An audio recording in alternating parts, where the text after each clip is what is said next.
Os mundos, a alma da natureza, a essência de Deus. Escuta primeiro o grande arcano. Um único ser reina no céu profundo e no abismo da terra. Zeus trovejante, Zeus etéreo. Ele é o conselho profundo, o ódio poderoso e o amor delicioso. Ele reina nas profundezas da terra e nas alturas do céu estrelado, sopro das coisas, fogo indômito, macho e fêmea, um rei, um poder, um deus, um grande mestre. Júpiter é o esposo e esposa divina, homem e mulher, pai e mãe.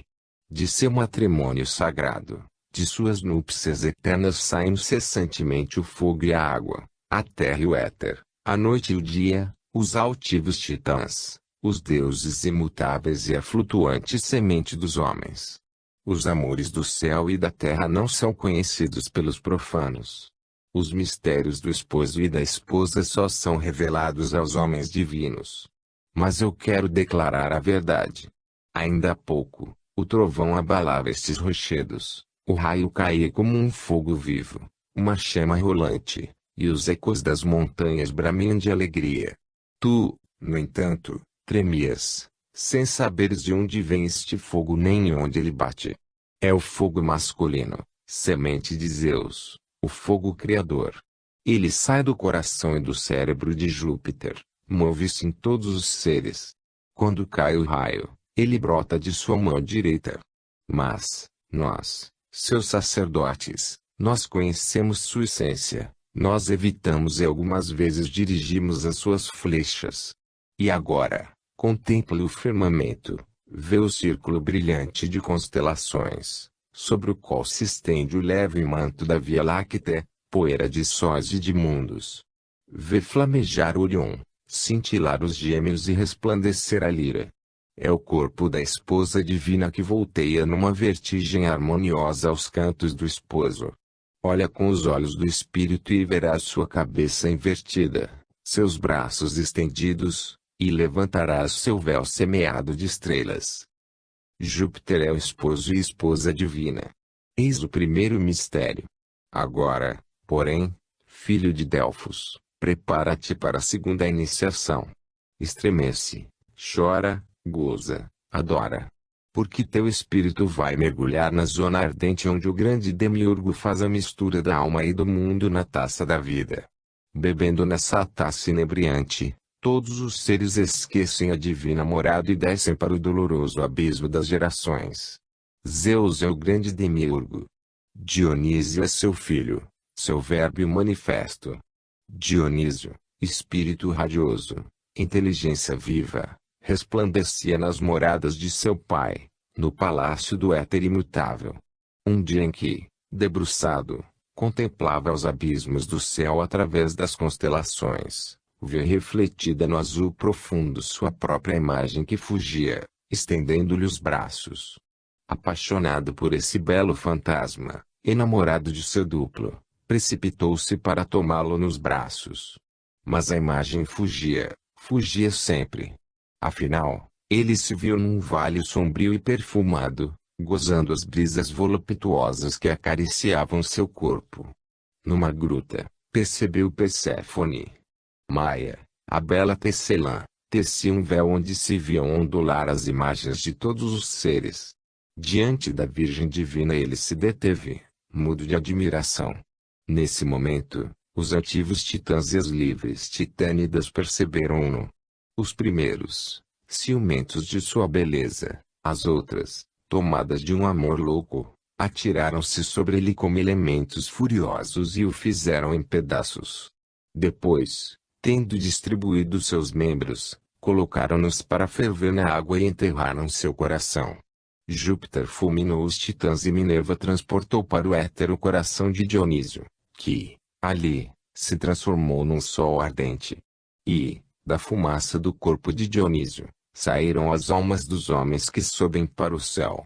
Quando as pálidas sombras tiverem se reunido ao coração flamejante do Deus, elas se acenderão como chamas, e Dionísio ressuscitará inteiro, mais vivo do que nunca, nas alturas do Empíreo.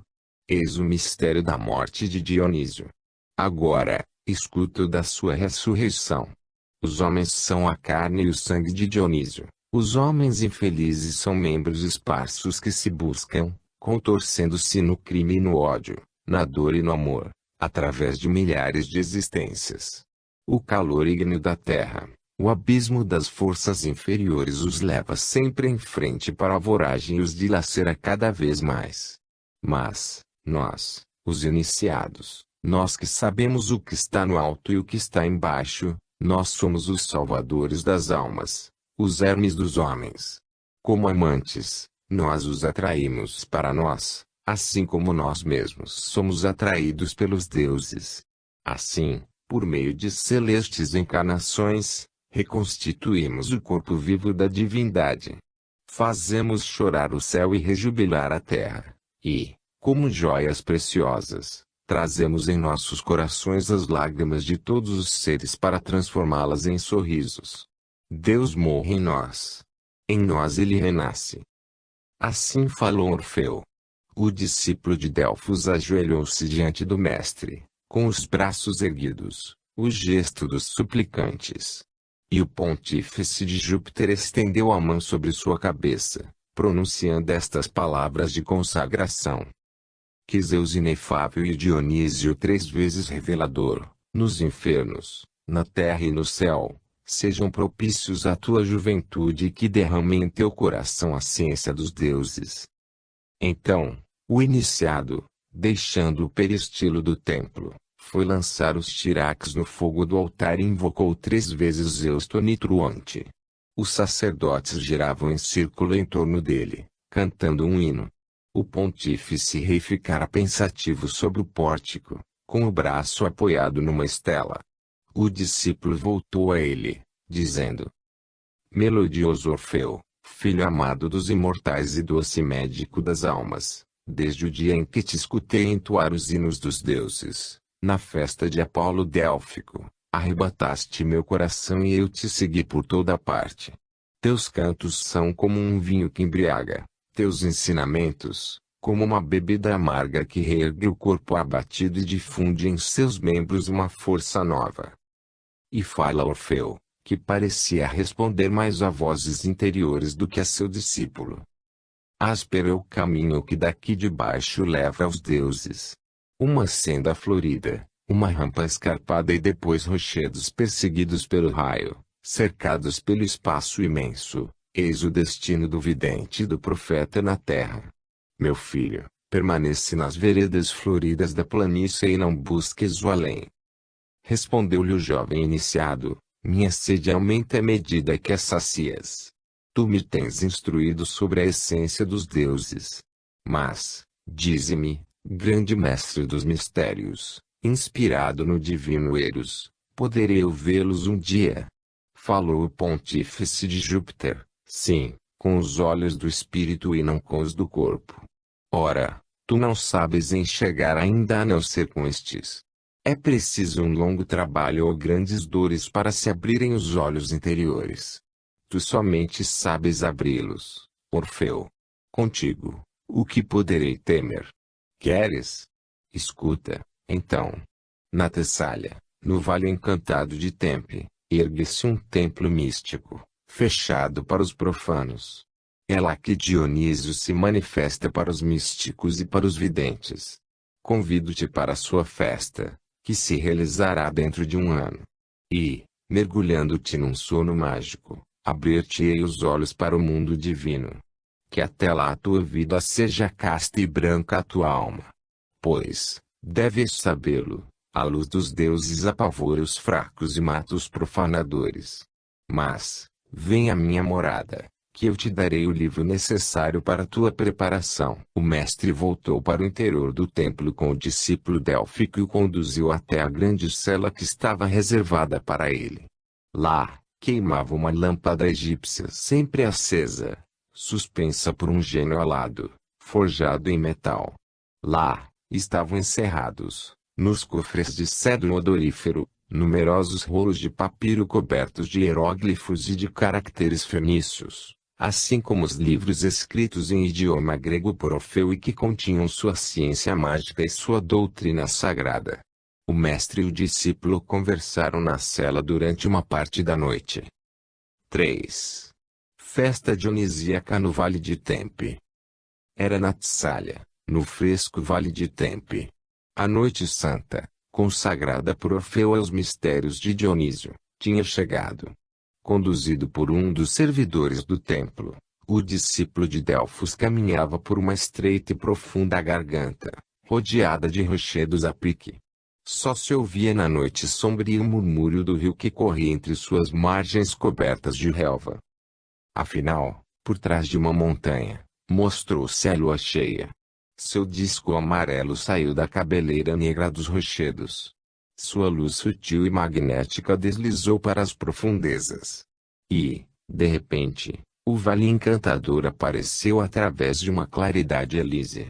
Num instante, ele se descobriu inteiro com seus fundos relvados, seus bosques de freixos e de choupos, suas fontes cristalinas, suas grutas ocultas por eras pendentes, e seu rio sinuoso enlaçando ilhas arborizadas ou rolando sob lençóis entrelaçados.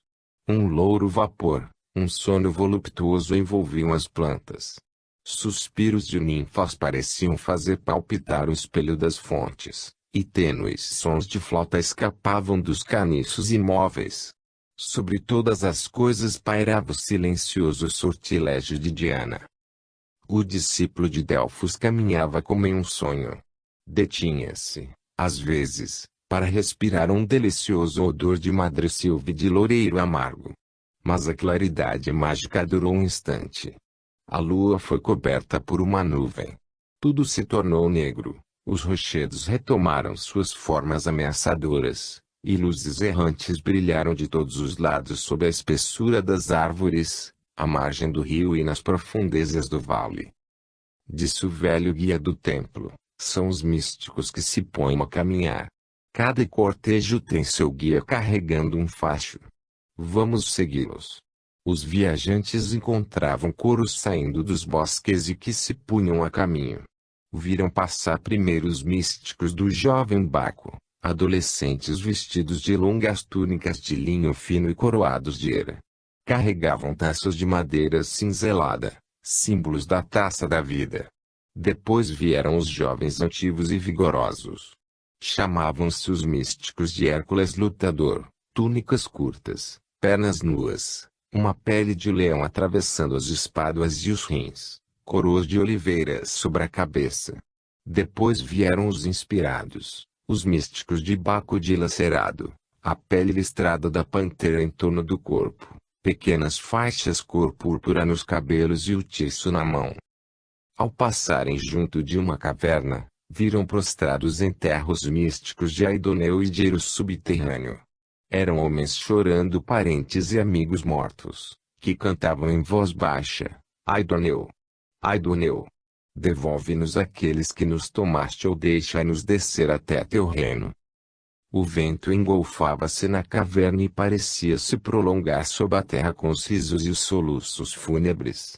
De repente, um místico voltou-se para o discípulo de Delfos e lhe disse: Tu atravessaste o limiar de Aidoneu e não verás mais a luz dos vivos. Um outro roçou por ele ao passar e segredou-lhe no ouvido estas palavras: Sombra, tu serás a presa da sombra. Tu que vens da noite, retorna ao erebo. E fugiu, correndo. O discípulo de Delfos ficou gelado de pavor e cochichou para seu guia: O que queres tu dizer? O servidor do templo pareceu não ter ouvido nada e disse somente: É preciso passar a ponte. Ninguém evita o fim. Atravessaram uma ponte de madeira sobre o pneu e o neófito perguntou: De onde vêm estas vozes soluçantes e esta melopéia triste? Quem são estas sombras brancas que caminham em longas filas sob os choupos? São mulheres que vão se iniciar nos mistérios de Dionísio. Sabes os seus nomes?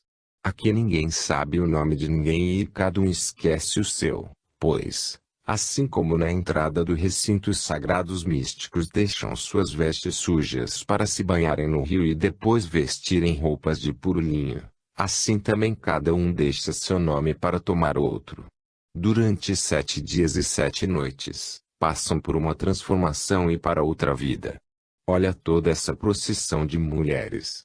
Elas não estão agrupadas segundo suas famílias e suas pátrias, mas de acordo com os deuses que as inspiram. Viram desfilar jovens coroadas de narcisos, com túnicas azuladas, as quais o guia chamava as ninfas companheiras de Perséfone.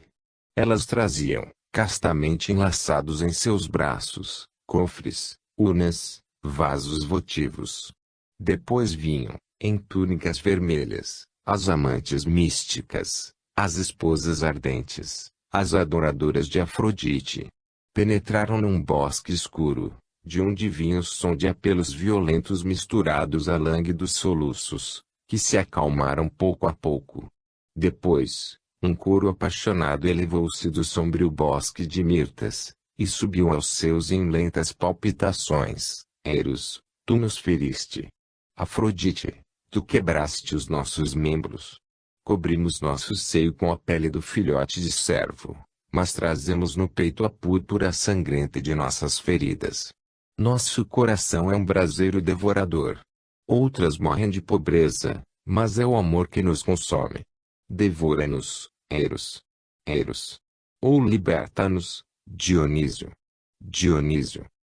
Outra procissão avançou. Estas mulheres estavam completamente vestidas de lã negra, com longos véus arrastando no chão, e todas estavam desoladas por algum grande luto.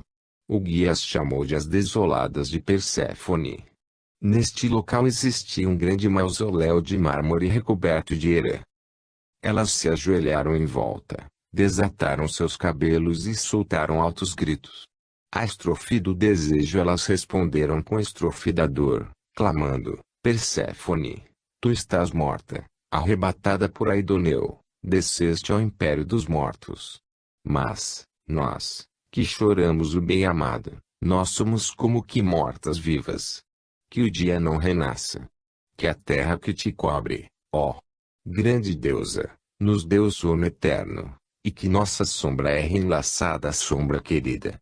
Atende-nos, Perséfone. Perséfone. Diante dessas cenas estranhas, sob o delírio contagioso dessas dores profundas, o discípulo de Delfos sentiu-se invadido por mil sensações contraditórias e torturantes. Não era mais ele mesmo, os desejos, os pensamentos, as agonias de todos aqueles seres tinham se tornado seus desejos e suas agonias. Sua alma se fragmentava para passar por mil corpos. Uma angústia mortal o penetrava, não sabia mais se era homem ou sombra. Então, um iniciado de elevada estatura, que passava por lá, deteve-se e disse: paz às sombras atormentadas. Mulheres sofredoras, aspirai a luz de Dionísio. Orfeu vos espera. Todas os cercaram em silêncio, desfolhando diante dele suas coroas de asfóderos. E, com o seu tiço, ele mostrou-lhes o caminho. As mulheres foram beber numa fonte, em taças de madeira. As procissões se reorganizaram e o cortejo prosseguiu. As jovens iam à frente entoando um canto fúnebre com esse refrão: agitai as papoulas. Bebei a água do leite. Dai-nos a flor desejada, e que para nossas irmãs o narciso refloresça. Perséfone. Perséfone. O discípulo caminhou muito tempo ainda com o guia. Atravessou campinas onde crescia o asfódelo, andou sob a sombra dos chopos que murmuravam tristemente. Ouviu cantos lúgubres que deslizavam no ar e que ele não sabia de onde vinham. Viu, suspensas nas árvores, máscaras horríveis e figuras de cera como se fossem crianças enfaixadas. Aqui e lá, barcas atravessavam o rio, com pessoas silenciosas como se estivessem mortas. Afinal, alargou-se o vale, o céu tornou-se claro no alto das montanhas e a aurora surgiu. Ao longe, percebiam-se as gargantas sombrias do Ossa, sulcadas por abismos, onde se amontoam rochas desmoronadas. Mais perto, no meio de um círculo de montanhas, brilhava numa colina arborizada o templo de Dionísio. Já o sol dourava os altos cumes. À medida que se aproximavam do templo, Eles viram chegar de todas as partes cortejos de místicos, procissões de mulheres, grupos de iniciados. Esta multidão, grave na aparência, mas interiormente agitada por uma expectativa tumultuosa, se encontrou ao pé da colina e iniciou o acesso ao santuário. Todos se saudavam como amigos, agitando os ramos e os tiços. O guia desaparecera. E o discípulo de Delfos se viu, não soube como, em um grupo de iniciados de cabelos brilhantes, entrelaçados de coroas e de faixas de diversas cores. Ele jamais os vira e, no entanto, sentia reconhecê-los por uma lembrança cheia de felicidade. Eles também pareciam esperá-lo, pois saudavam-no como a um irmão e o felicitavam por sua feliz chegada. Arrastado por seu grupo e como que transportado por asas, ele subiu até os mais altos degraus do templo, quando um raio de luz ofuscou-o. Era o sol levante que lançava sua primeira claridade no vale e inundava com seus raios brilhantes aquele povo de místicos e iniciados reunidos na escadaria do templo e em toda a colina. Logo um coro entoou o piã, hino em honra de Apolo. As portas do templo se abriram sozinhas e, seguido por Hermes e pelo portador da tocha, apareceu o profeta, o hierofante, Orfeu. O discípulo de Delfos reconheceu com um estremecimento de alegria. Vestido de púrpura, sua lira de marfim e ouro à mão, Orfeu irradiava uma juventude eterna. Ele disse: Saúdo a vós todos que viestes para renascer depois dos sofrimentos da terra, e que renasceis neste momento. Vinde beber a luz do templo, vós que saís da noite, místicos, mulheres, iniciados. Vinde regozijar-vos, vós que sofrestes, vinde repousar, vós que haveis lutado.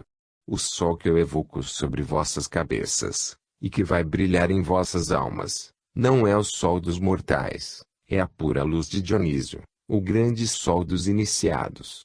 Por vossos sofrimentos passados, pelo esforço que vos conduz, vós vencereis. E se acreditais nas palavras divinas já sois vencedores.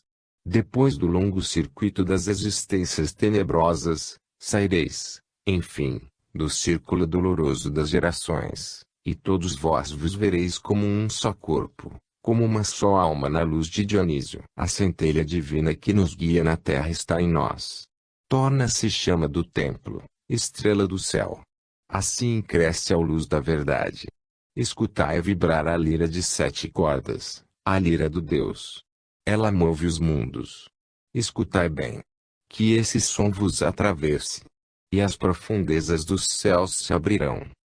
Socorro dos fracos, consolo dos sofredores, esperança de todos. Mas desgraça dos maus, dos profanos. Eles serão confundidos. Porque no êxtase dos mistérios, cada um vê até o fundo da alma do outro. Ali os maus são feridos pelo terror, os profanos pela morte. E agora que Dionísio luziu sobre vós, eu invoco o Eros celeste e todo-poderoso. Que ele esteja convosco nos amores, nas aflições e nas alegrias. Amai, porque tudo ama, os demônios do abismo e os deuses do éter. Amai, porém, a luz e não as trevas. Lembrai-vos do fim durante a viagem.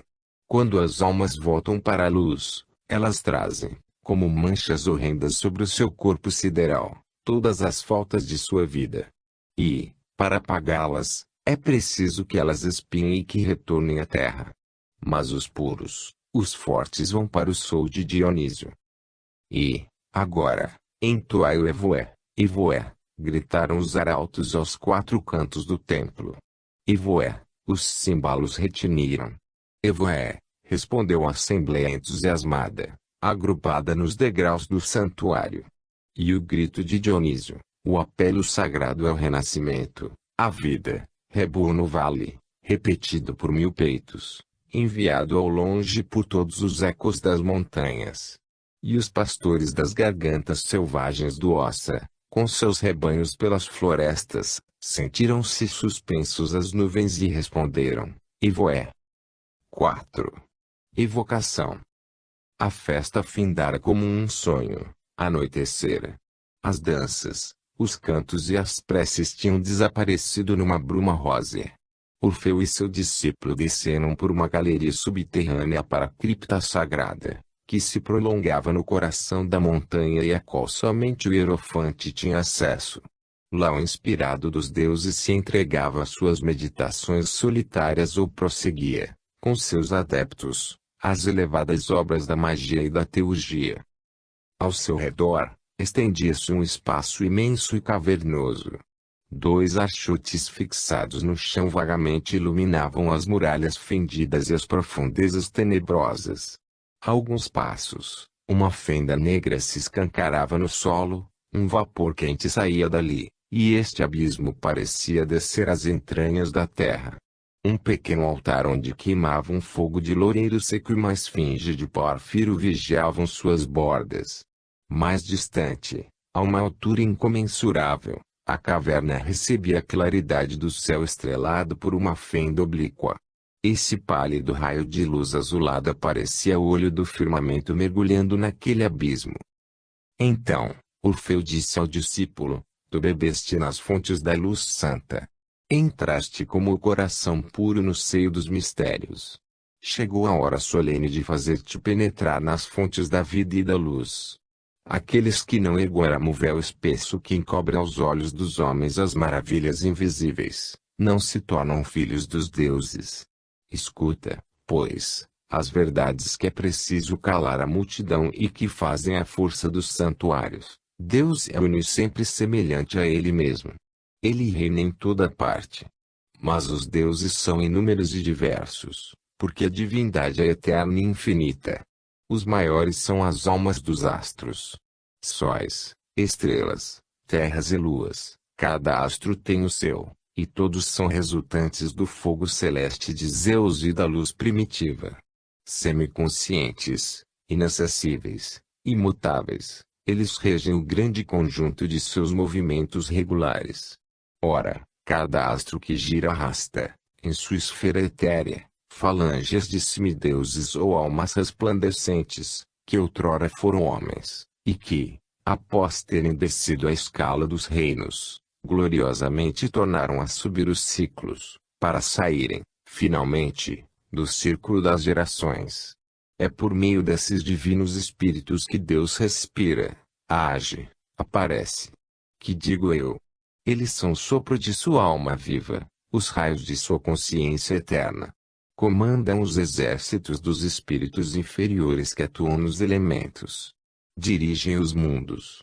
De longe, de perto, eles nos cercam e, embora de essência imortal, revestem-se de formas sempre variáveis, conforme os povos, os tempos e as regiões. O ímpio que os nega, teme-os. O homem piedoso adora-os sem conhecê-los. O iniciado os conhece, atrai e vê. Se lutei para encontrá-los, se desafiei a morte, se, como se diz, desci aos infernos, foi para dominar os demônios do abismo, para chamar os deuses do alto sobre a minha Grécia amada, para que o céu profundo se case com a terra e que a terra encantada escute as vozes divinas. A beleza celeste se encarnará no corpo das mulheres, o fogo de Zeus circulará no sangue dos heróis.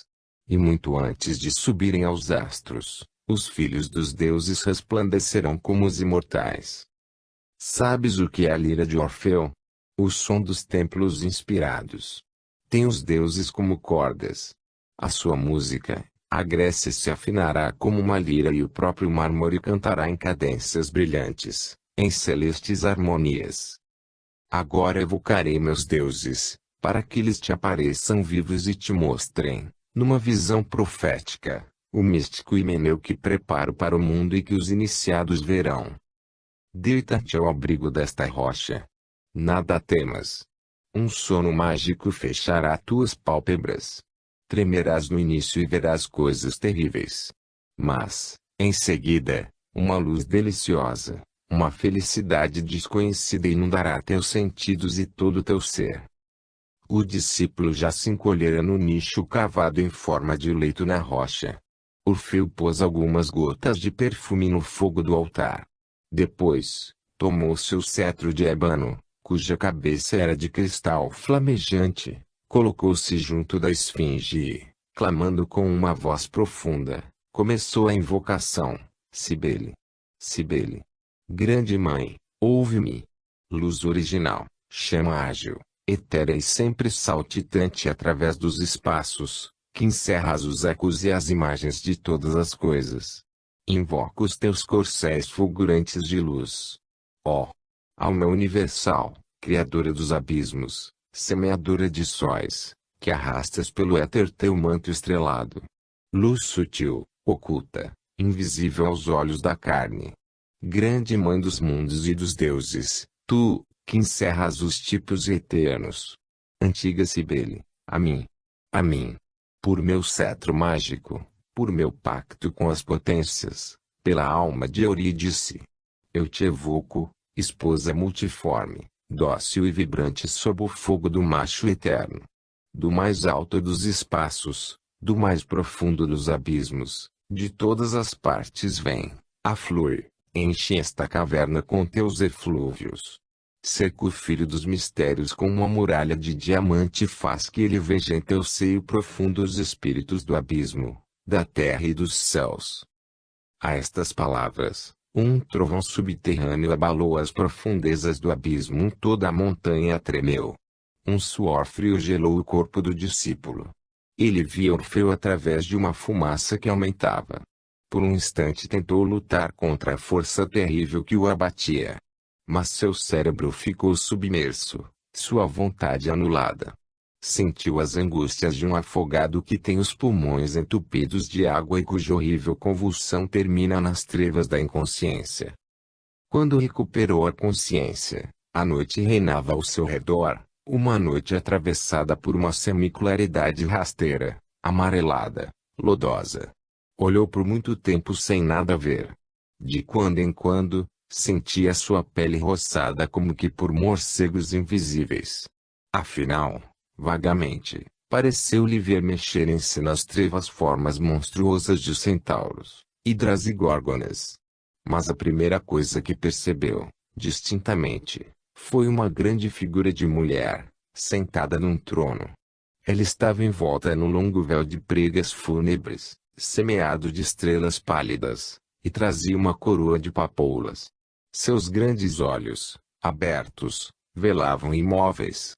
Massas de sombras humanas moviam-se à sua volta, como pássaros cansados, e segredavam a meia voz. Rainha dos mortos, alma da terra. Perséfone. Nós somos filhas do céu. Porque estamos exiladas no sombrio reino. Ó ceifeira do céu, porque colheste nossas almas, que outrora voavam felizes na luz, entre suas irmãs, nos campos do éter. Perséfone respondeu, eu colhi o narciso, entrei no leito nupcial. Bebi a morte com a vida. Como vós, eu também gemi nas trevas. Gemendo, perguntaram as almas, quando seremos libertadas? Quando vier o meu esposo celeste, o divino libertador. Então apareceram mulheres terríveis. Seus olhos estavam injetados de sangue e suas cabeças coroadas de plantas venenosas.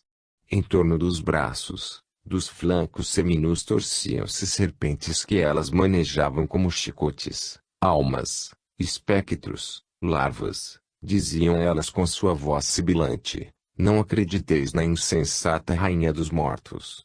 Nós somos as sacerdotisas da vida tenebrosa, servas dos elementos e dos monstros cá de baixo, bacantes da terra, fúrias no Tártaro. Nós somos vossas rainhas eternas, ó almas infortunadas. Não saireis do círculo maldito das gerações, pois a ele vos faremos voltar com nossos chicotes. Torcei-vos para sempre entre os anéis sibilantes de nossas serpentes, nos laços do desejo, do ódio e do remorso e, desgrenhadas, elas se precipitaram sobre o rebanho das almas desvairadas, que se puseram a rodopiar nos ares como um turbilhão de folhas secas, sob os golpes do chicote, soltando altos gemidos. Diante desta visão, Perséfone empalideceu. Não parecia mais do que um fantasma lunar. Ela murmurou, ó céu! A luz. Os deuses. Um sonho.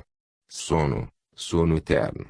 Sua coroa de papoulas murchou, seus olhos se fecharam de angústia. A rainha dos mortos caiu em letargia no trono. E depois tudo desapareceu nas trevas. A visão mudou.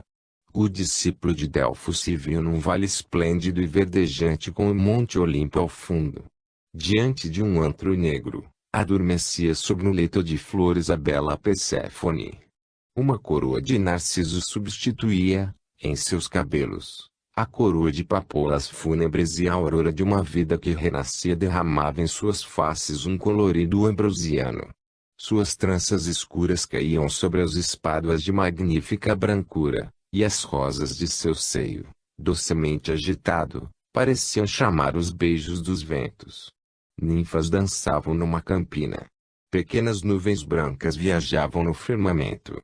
Uma lira ressoava num templo.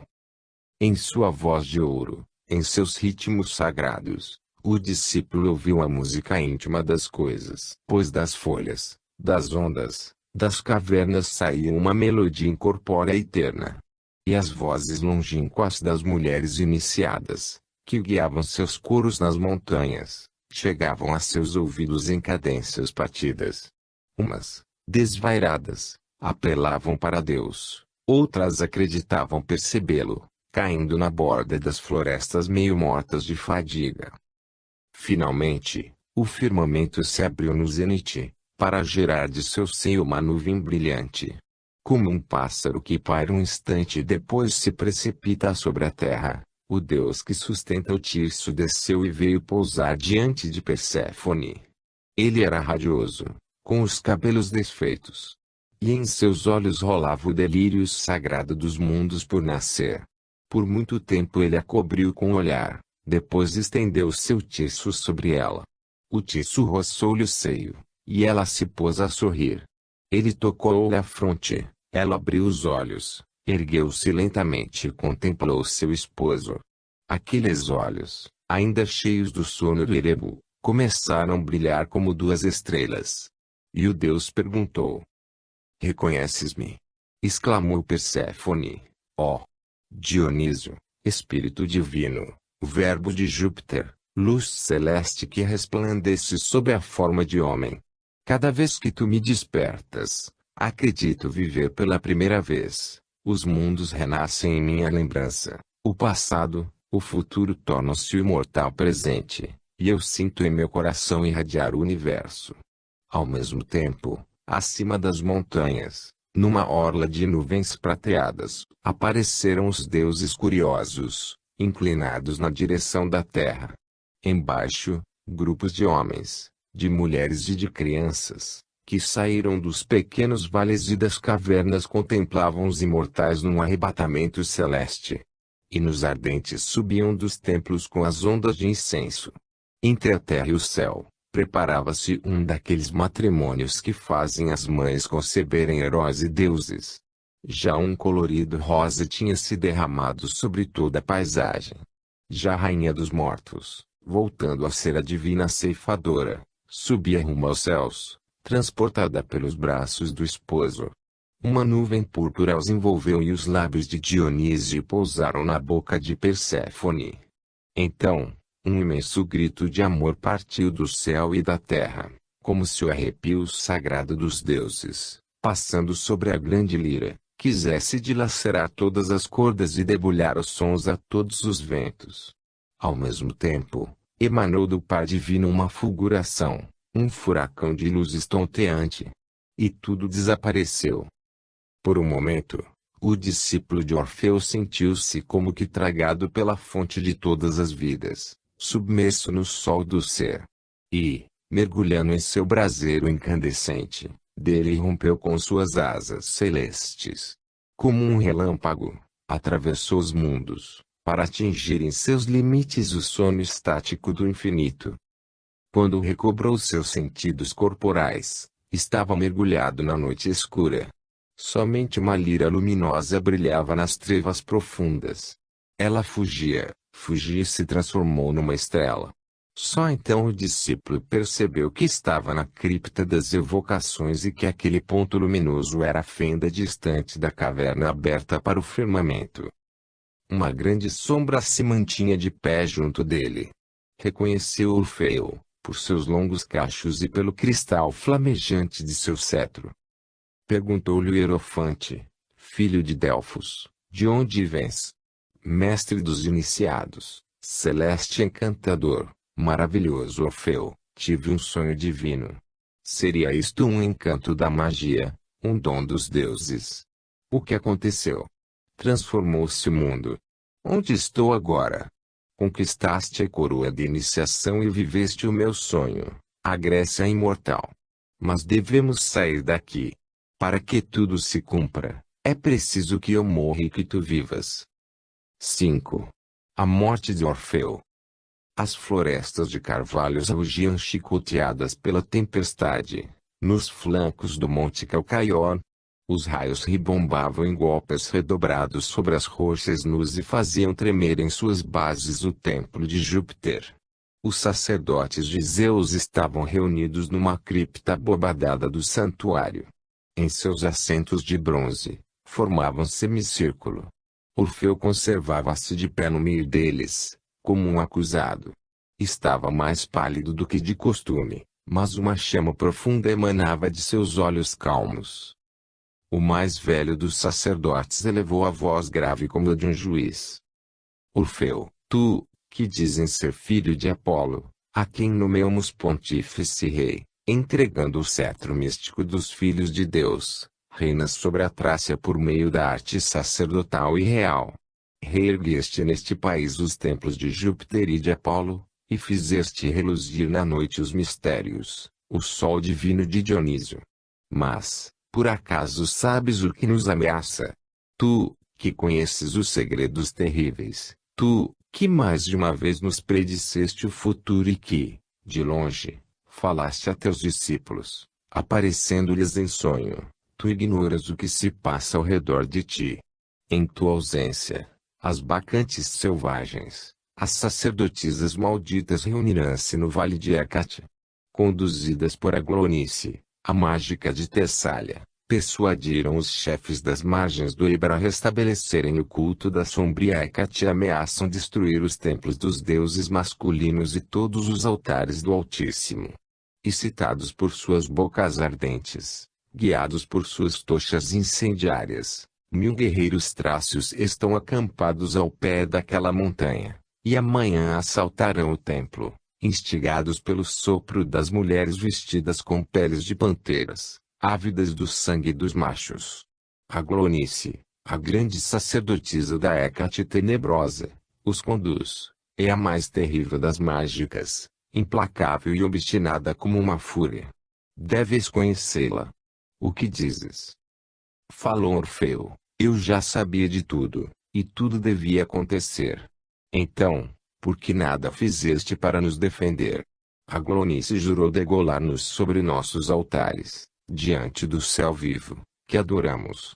Mas, o que acontecerá com este templo, seus tesouros, tua ciência e o próprio Zeus, se tu abandonas?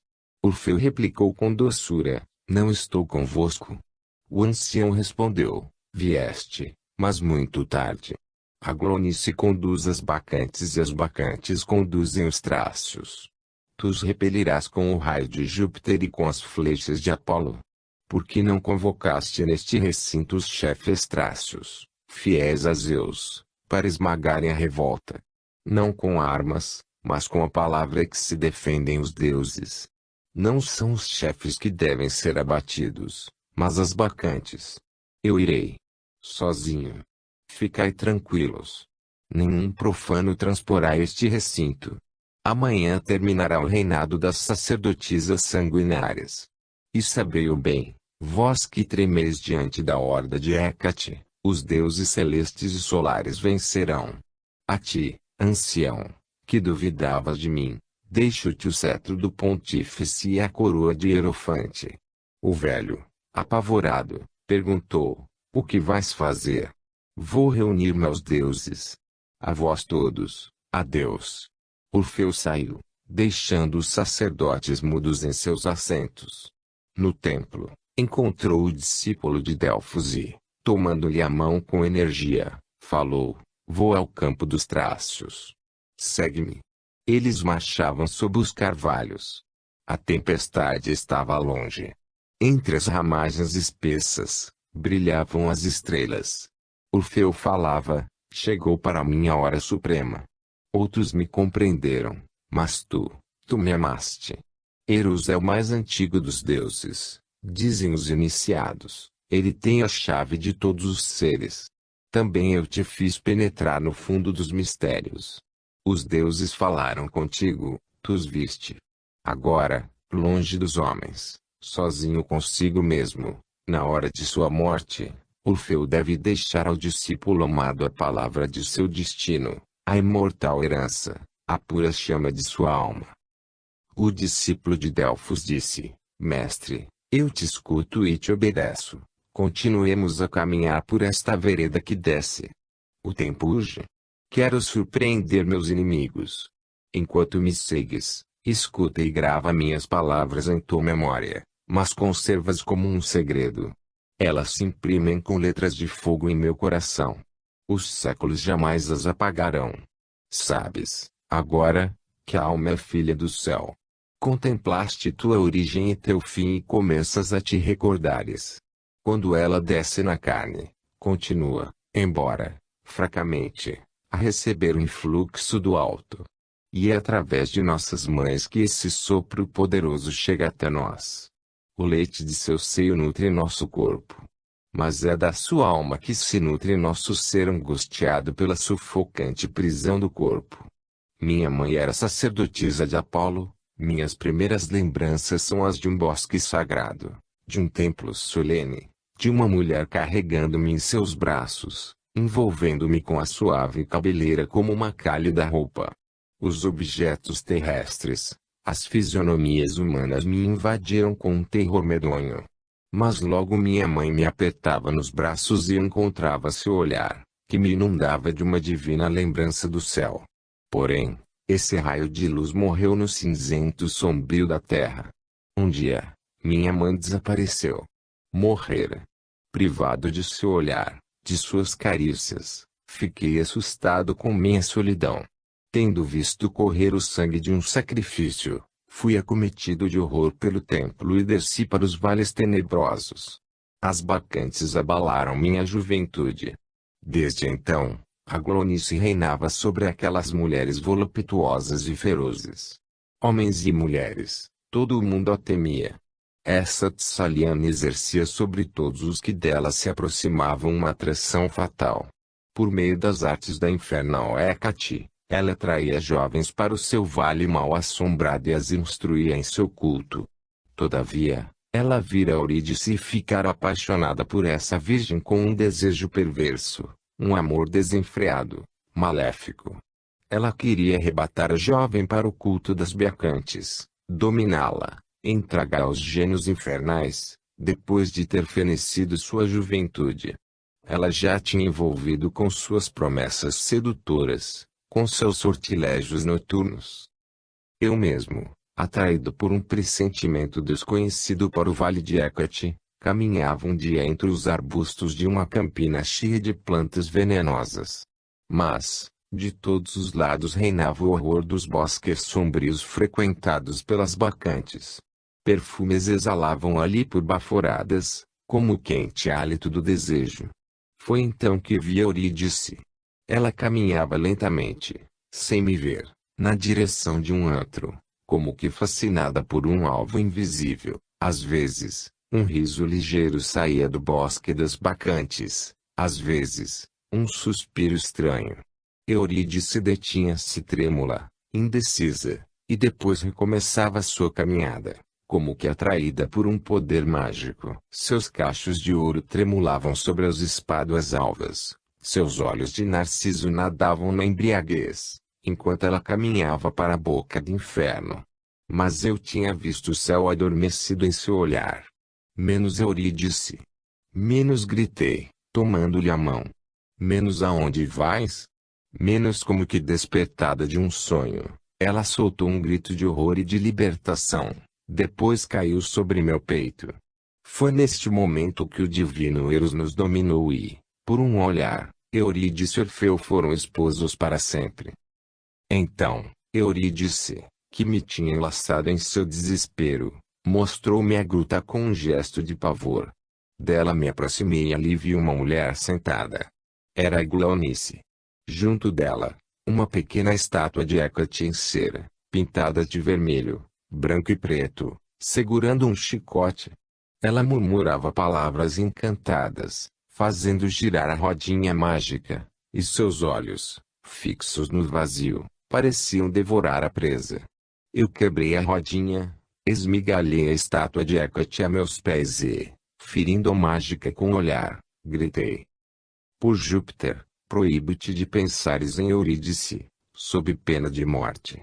Pois fica sabendo, os filhos de Apolo não têm medo de ti. A Glaonice, aturdida, retorceu-se como uma serpente ante meu gesto, e desapareceu em sua caverna lançando-me um olhar de ódio mortal. Levei Eurídice para as proximidades de meu templo. As virgens do Ebro, coroadas de jacinto, cantaram ao redor de nós, Himeneu, Himeneu. E conheci a felicidade. A lua só mudara 3 vezes quando uma bacante, compelida pela Tessaliana, apresentou a Eurídice uma taça de vinho que lhe daria, dizia ela, a ciência dos filtros e das ervas mágicas. Eurídice, curiosa, bebeu-a e caiu fulminada. A taça continha um veneno mortal. Quando vi a pira consumir Eurídice, quando vi o túmulo tragar suas cinzas, quando a última lembrança de sua forma viva desapareceu, gritei: onde está sua alma? Parti desesperado. Errei por toda a Grécia. Supliquei sua evocação aos sacerdotes da Samotrácia. Busquei-a nas entranhas da terra, no Cabo Tênaro. Mas foi tudo em vão. Finalmente, cheguei ao antro de Trofônio. Lá, alguns sacerdotes conduzem os visitantes temerários por uma fenda, até os lagos de fogo que borbulham no interior da terra, e os fazem ver o que lá se passa. No caminho, sempre andando, entra-se em êxtase, e a segunda visão se apresenta. Mal se respira, a voz sai estrangulada e só se pode falar por meio de sinais. Uns recuam no meio do caminho, outros persistem e morrem sufocados. A maioria dos que saem vivos ficam loucos. Depois de ter visto o que nenhuma boca deve repetir, regressei à gruta e caí numa profunda letargia. Durante aquele sono de morte, apareceu-me Eurídice. Ela flutuava em um nimbo, pálida como um raio de luz lunar, e me disse: por mim enfrentaste o inferno e me procuraste entre os mortos. Eis-me aqui, atendo a teu apelo. Eu não habito o seio da terra, mas a região de Erebu, o cone de sombra entre a terra e a lua. Eu turbilhono neste limbo chorando como tu. Se queres me libertar, salva a Grécia, dando-lhe a luz. Então eu, reencontrando minhas asas, subirei para os astros, e tu me verás na luz dos deuses. Até lá, é preciso que eu fique vagando na esfera confusa e dolorosa. 3 vezes quis abraçá-la, 3 vezes ela dissipou-se em meus braços, como sombra. Ouvi apenas uma espécie de som de uma corda que se dilacera.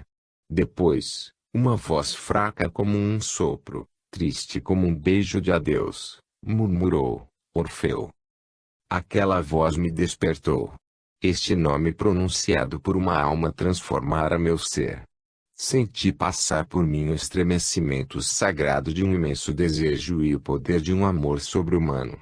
Eurídice, viva, proporcionou-me a embriaguez da felicidade. Eurídice, morta, me fez encontrar a verdade. Foi por amor que me cobri com este hábito de linho, devotando-me à grande iniciação e à vida ascética. Foi por amor que penetrei na magia e busquei a ciência divina. Foi por amor que atravessei as cavernas da Samotrácia, os poços das pirâmides e as tumbas do Egito. Eu rebusquei a morte para lhe encontrar a vida. E, para além da vida, vi os limbos, as almas, as esferas transparentes, o éter dos deuses. A terra me abriu seus abismos, o céu, seus templos reluzentes. Os sacerdotes de Ísis e de Osíris revelaram-me seus segredos. Eles só possuíam aqueles deuses. Eu tinha Eros. Por ele falei, cantei, venci. Por ele soletrei o verbo de Hermes e o verbo de Zoroastro. Por ele pronunciei o verbo de Júpiter e o de Apolo. Mas chegou a hora de confirmar pela morte a minha missão. É preciso que eu desça ainda uma vez aos infernos, para subir de novo aos céus. Escuta, filho querido de minha palavra, levarás minha doutrina ao templo de Delfos e minha lei ao tribunal dos anfictiões. Dionísio é o sol dos iniciados, Apolo será a luz da Grécia, os anfictiões, os guardiões da justiça. O Hierofante e seu discípulo tinham alcançado o fundo do vale. Diante deles, uma clareira, grandes maciços de bosques sombrios, tendas de homens deitados por terra. Ao fundo da floresta, fogueiras agonizantes, tochas vacilantes. Orfeu caminhava tranquilamente em meio aos trácios, adormecidos e fatigados após uma orgia noturna. Uma sentinela, que velava ainda, perguntou-lhe o nome. E Orfeu respondeu: Eu sou um mensageiro de Júpiter. Chama os teus chefes. Um sacerdote do templo. Este grito da sentinela ecoou como um sinal de alarme em todo o acampamento. Armam-se, chamam-se, as espadas brilham, os chefes acorrem espantados e cercam o pontífice. Quem és tu? O que vens fazer aqui? Eu sou um enviado do templo. Vós todos, reis, chefes, guerreiros da Trácia, renunciai à luta contra os filhos da luz e reconhecei a divindade de Júpiter e de Apolo. Os deuses do alto vos falam por minha boca. Vem como amigo, se me escutardes, como juiz, se recusardes a me ouvir. Fala, disseram os chefes. De pé, sob um grande olmo, Orfeu falou. Falou dos benefícios dos deuses, da magia da luz celeste, da vida pura que ele levava lá no alto, com seus irmãos iniciados, sob o olhar do grande Urano que ele queria transmitir a todos os homens. Prometeu apaziguar as discórdias, curar as doenças, ensinar a semear as sementes que produzem os mais belos frutos da terra, e as mais preciosas ainda, aquelas que produzem os frutos divinos da vida, a alegria, o amor, a beleza. Enquanto lhe falava, sua voz grave e doce vibrava como as cordas de uma lira e penetrava cada vez mais no coração dos traços comovidos. Do fundo dos bosques, as bacantes, curiosas, carregando suas tochas, tinham vindo também, atraídas pelo som de uma voz humana. Vestidas apenas com peles de panteras, elas vieram exibir seus seios morenos e seus flancos soberbos. Ao clarão dos achutes noturnos, seus olhos brilhavam de luxúria e de crueldade. Mas, pouco a pouco, a voz de Orfeu serenou e elas se agruparam em torno dele, sentando-se a seus pés como feras domadas. Umas, tomadas de remorso, baixavam o olhar sombrio, outras escutavam encantadas. E os traços comovidos, murmuravam entre si, é um Deus quem fala, é o próprio Apolo quem fascina as bacantes. No entanto, do fundo dos bosques, a Glonice espreitava. A grande sacerdotisa de Hécate, vendo os traços imóveis e as bacantes arrastadas por uma magia mais forte do que a sua, anteviu a vitória do céu sobre o inferno e seu poder maldito desmoronar-se nas trevas de onde saíra, ante a palavra do divino sedutor. Ela rugiu e, atirando-se diante de Orfeu com um esforço violento, disse: Um Deus, dizeis vós.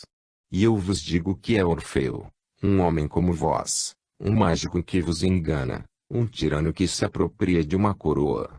Um Deus, dizeis vós. O filho de Apolo. Ele, o sacerdote. O pontífice orgulhoso. Atacai-o. Se ele é Deus, que se defenda. E se eu minto, que me despedacem. A Glonice estava acompanhada por alguns chefes excitados por seus malefícios e inflamados por seu ódio. Eles arrojaram-se sobre o hierofante. Orfeu soltou um grito e caiu ferido por suas espadas. Estendeu a mão para seu discípulo e disse: Eu morro, mas os deuses estão vivos. Depois expirou. Inclinada sobre seu cadáver, a mágica de Tessália, cujo semblante se assemelhava agora ao de Tisífona, espreitava com